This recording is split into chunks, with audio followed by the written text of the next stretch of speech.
This is the 33rd talk in this collection, and it's entitled here Supports for Meditation, and it was published before in the book Living Dhamma under the simple title Meditation, and it was given at the Hampstead Vihara in London in 1977. So this was originally translated by Bruce Evans, Puriso. Supports for meditation. Seekers of goodness who have gathered here, please listen in peace. Listening to the Dhamma in peace means to listen with a one-pointed mind, paying attention to what you hear and then letting go. Listening to the Dhamma is of great benefit. While listening to the Dhamma, we are encouraged to firmly establish both body and mind in samadhi, because it is a kind of Dhamma practice. In the time of the Buddha, people listened to Dhamma talks intently, with the mind aspiring to real understanding, and some actually realized Dhamma while listening. This place is well suited to meditation practice. Having stayed here a couple of nights, I can see that it is an important place. On the external level, it's already peaceful. All that remains is the internal level, your hearts and minds. So I ask all of you to make an effort to pay attention. Why have you gathered here to practice meditation? It's because your hearts and minds do not understand what should be understood. In other words, you don't truly know how things are, or what is what. You don't know what's wrong and what's right. What it is that brings you suffering and causes you to doubt. So first you have to make yourselves calm. The reason that you have come here to develop calm and restraint is that your hearts and minds are not at ease. Your minds are not calm, not restrained. They are swayed by doubting and agitation. That's why you have come here today and are now listening to the Dhamma. I would like you to concentrate and listen carefully to what I say, and I ask permission to speak frankly because that's how I am. Please understand that even if I do speak in a forceful manner, I'm doing so out of goodwill. I ask your forgiveness if there's anything I say that upsets you, because the customs of Thailand and those of the West are not the same. Actually, speaking a little forcefully can be good because it helps to stir people up who might otherwise be sleepy or drowsy. And rather than rousing themselves to hear the Dhamma, allow themselves to drift instead into complacency, and as a result, they never understand anything. Although there may appear to be many ways to practice, really there is only one. As with fruit trees, it's possible to get fruit quickly by planting a cutting, but the tree would not be resilient or long-lasting. Another way is to cultivate a tree right from the seed, which produces a strong and resilient tree. Practice is the same. When I first began to practice, I had problems understanding this. As long as I still didn't know what was what, sitting in meditation was a real chore, even bringing me to tears on occasion.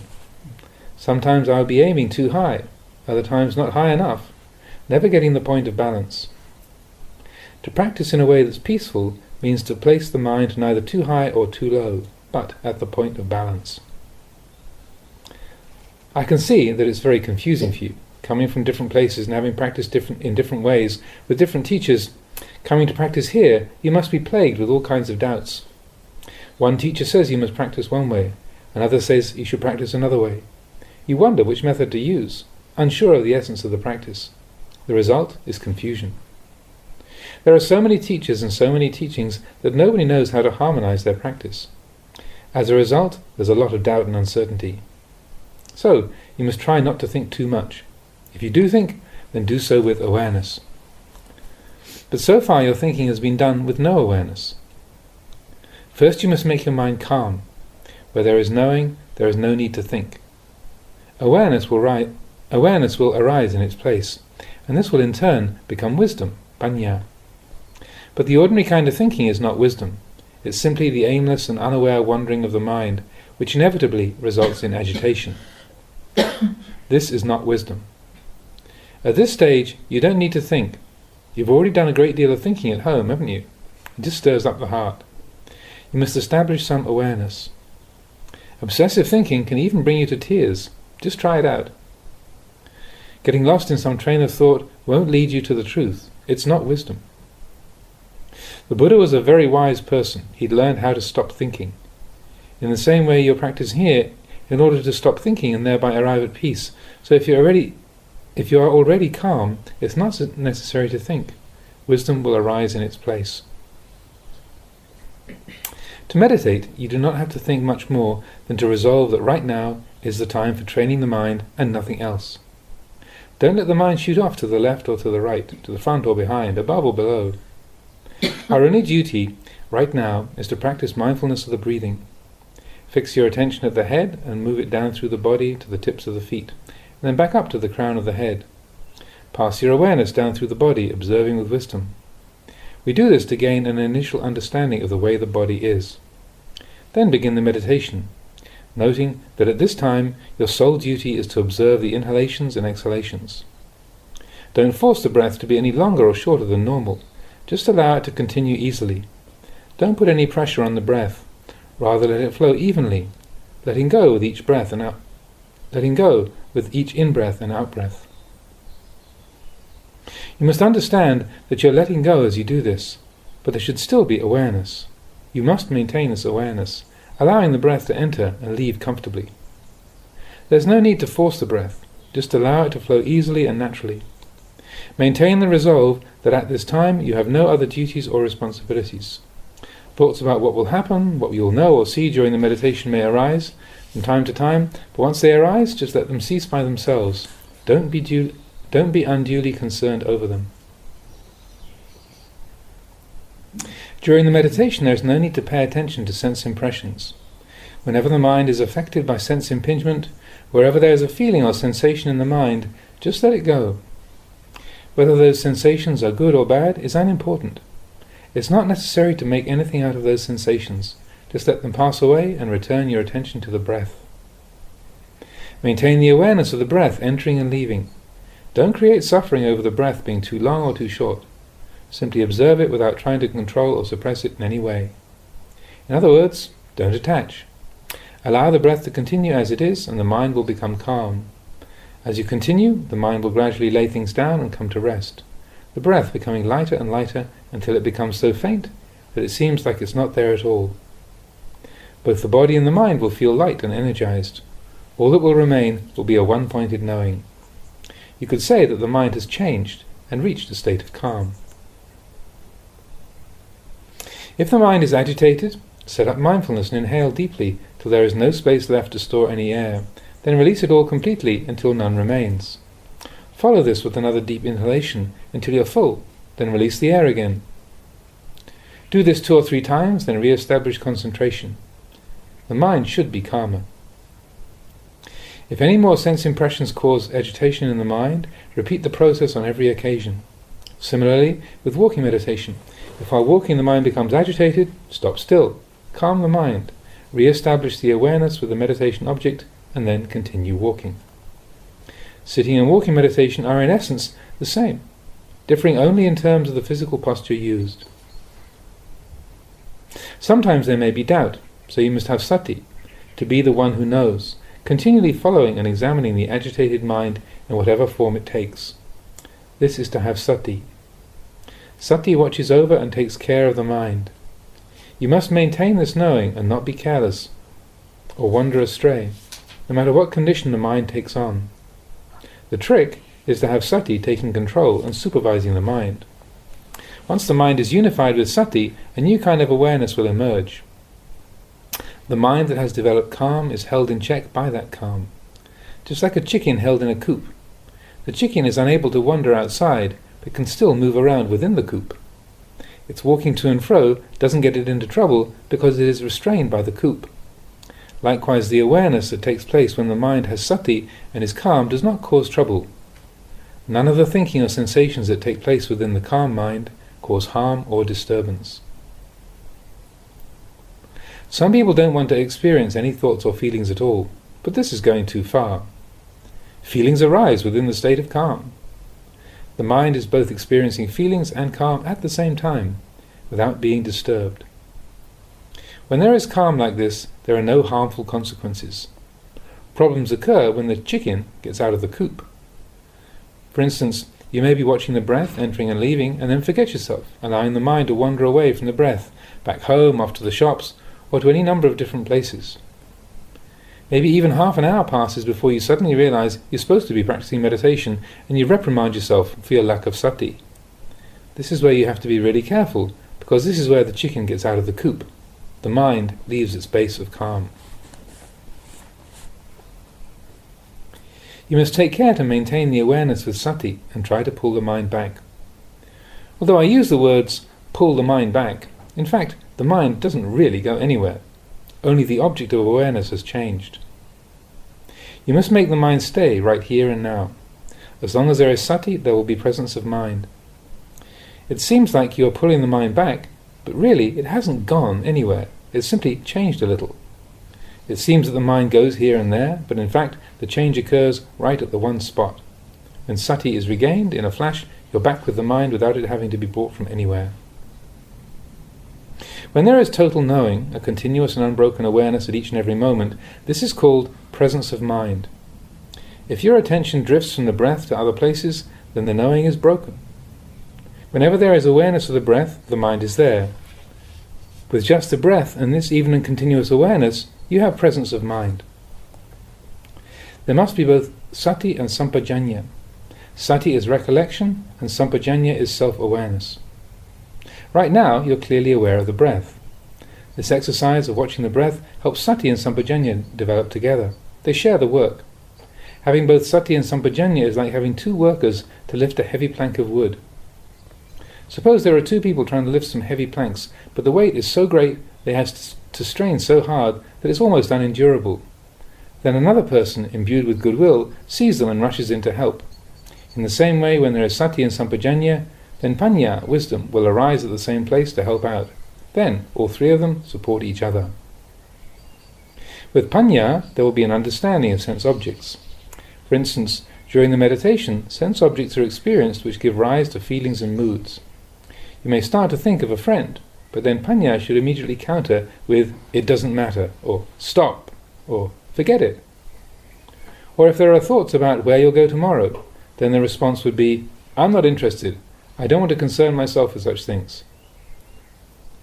Maybe you start thinking about other people. Then you should think, "No, I don't want to get involved. Just let go." Or, "It's all uncertain and never a sure thing." This is how you should deal with the things in meditation, recognizing them as not sure, and maintaining this kind of awareness. You must give up all the thinking, the inner dialogue and the doubting. Don't get caught up in these things during the meditation. In the end, all that will remain in the mind in its purest form are sati, sampajanya and panya. Whenever these things weaken, doubts will arise. But try to abandon those doubts immediately, leaving only sati, sampajanya and panya. Try to develop sati like this until it can be maintained at all times. Then you'll understand sati, sampajanya and samadhi thoroughly. Focusing the attention at this point, there will be sati, sampajanya, samadhi and panya together. Whether you're attracted to or repelled by external sense objects, you'll be able to tell yourself, "It's not sure." Either way, they're just hindrances to be swept away until the mind is clean. All that should remain is sati, recollection, sampajanya, clear awareness, samadhi, the firm and unwavering mind, and panya, or consummate wisdom. For the time being, I'll just say this much on the subject of meditation. Now, about the tools or aids to meditation practice. There should be metta, goodwill in your heart. In other words, the qualities of generosity, kindness and helpfulness. These should be maintained as the foundation for mental purity. For example, begin doing away with lobha, greed, or selfishness by giving. When people are selfish, they aren't happy. Selfishness leads to a sense of discontent, and yet people tend to be selfish without realizing how it affects them. You can experience this at any time, especially when you're hungry. Suppose you get some apples, and you have the opportunity to share them with a friend. You think it over for a while, and, sure, the intention is there all right, but you want to give the smaller one. To give the big one would be, well, such a shame. It's hard to think straight. You tell them to go ahead and take one, but then you say, "Take this one." and give them the smaller apple. This is one form of selfishness that people usually don't notice. Have you ever been like this? You really have to go against the grain to give. Even though you may really only want to give the smaller apple, you must force yourself to give away the bigger one. Of course, once you have given it to your friend, you feel good inside. Training the mind by going against the grain in this way requires self-discipline. You must know how to give and how to give up, not allowing selfishness to stick. Once you learn how to give, if you're still hesitating over which fruit to give, then while you're deliberating, you'll be troubled. And even if you do give the bigger one, there'll still be a sense of reluctance. But as soon as you firmly decide to give the bigger one, the matter is over and done with. This is going against the grain in the right way. Doing this, you will win mastery over yourself. If you can't do it, you'll be a victim of yourself and continue to be selfish. All of us have been selfish in the past. This is a defilement which needs to be cut off. In the Pali scriptures, giving is called dana, which means bringing happiness to others. It's one of those conditions which help to cleanse the mind from defilement. Reflect on this and develop it in your own practice. You may think that practicing like this involves hounding yourself, but it doesn't really. Actually, it's hounding, craving, and the defilements. If defilements arise within you, you have to do something to remedy them. Defilements are like a stray cat. If you give it as much food as it wants, it'll always be coming around looking for more food. But if you stop feeding it, after a couple of days, it'll stop coming around. It's the same with the defilements. They won't come to disturb you. It's the same with the defilements. They won't come to disturb you. They'll leave your mind in peace. So rather than being afraid of defilement, make the defilements afraid of you. To make the defilements afraid of you, you must see the Dhamma with your minds. Where does the Dhamma arise? It arises with our knowing and understanding in this way. Everyone is able to know and understand the Dhamma. It's not something that has to be found in books. You don't have to do a lot of study to see it. Just reflect right now and you can see what I'm talking about. Everybody can see it because it exists right within our hearts. Everybody has defilements, don't they? If you're able to see them, you can understand. In the past, you've looked after and pampered your defilements, but now you must know your defilements and not allow them to come and bother you. The next constituent of practice is moral restraint, sila. Sila watches over and nurtures the practice in the same way as parents look after their children. Maintaining moral restraint means not only avoiding harming others, but also to help and encourage them.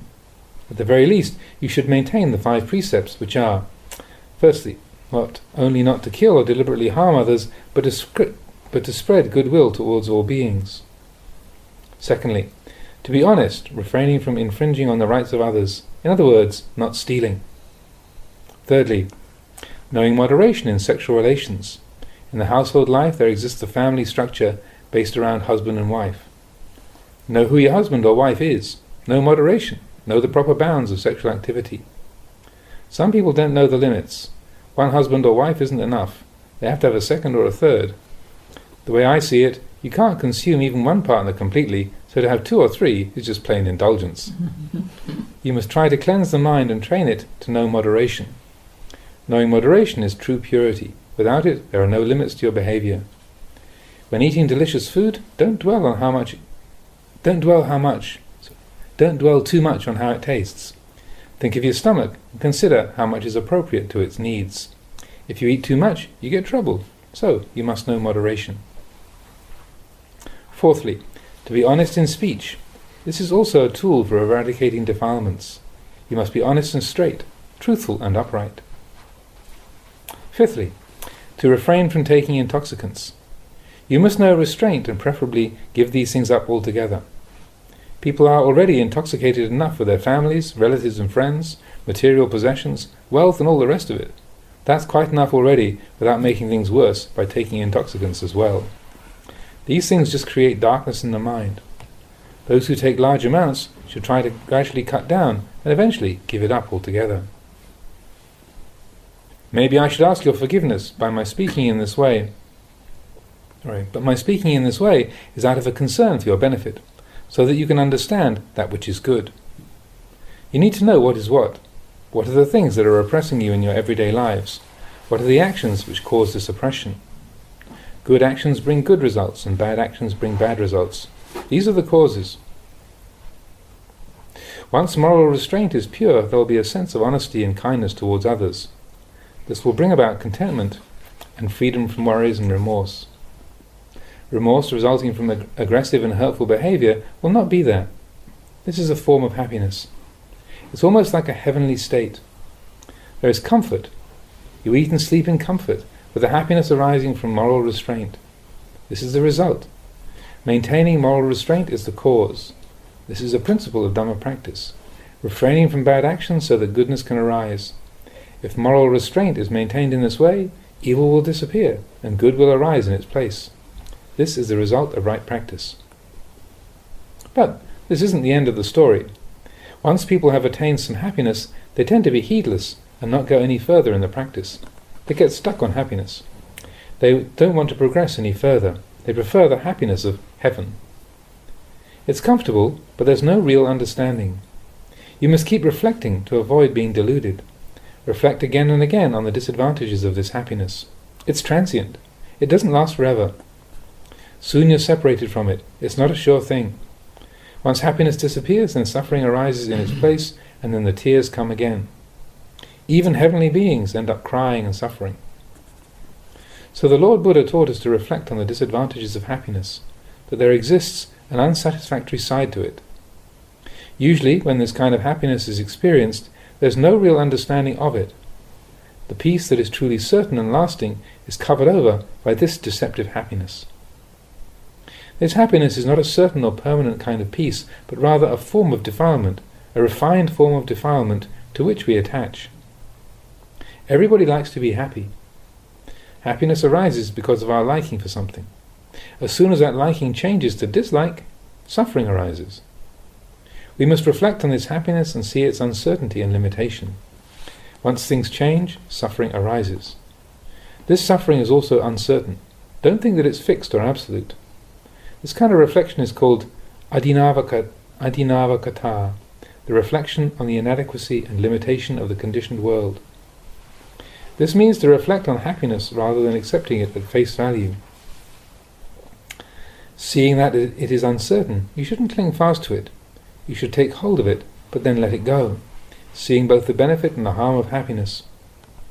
To meditate skillfully, you have to see the disadvantages inherent within happiness. Reflect in this way. When happiness arises, contemplate it thoroughly until the disadvantages become apparent. When you see that things are imperfect, dukkha, your heart will come to understand the nekammakata, the reflection on renunciation. The mind will become disinterested and seek for a way out. Disinterest comes from having seen the way forms really are, the way tastes really are, the way love and hatred really are. By disinterest, we mean that there is no longer the desire to cling to or attach to things. There's a withdrawal from clinging to a point where you can abide comfortably, observing with an equanimity that is free of attachment. This is the peace that arises from the practice. Amen.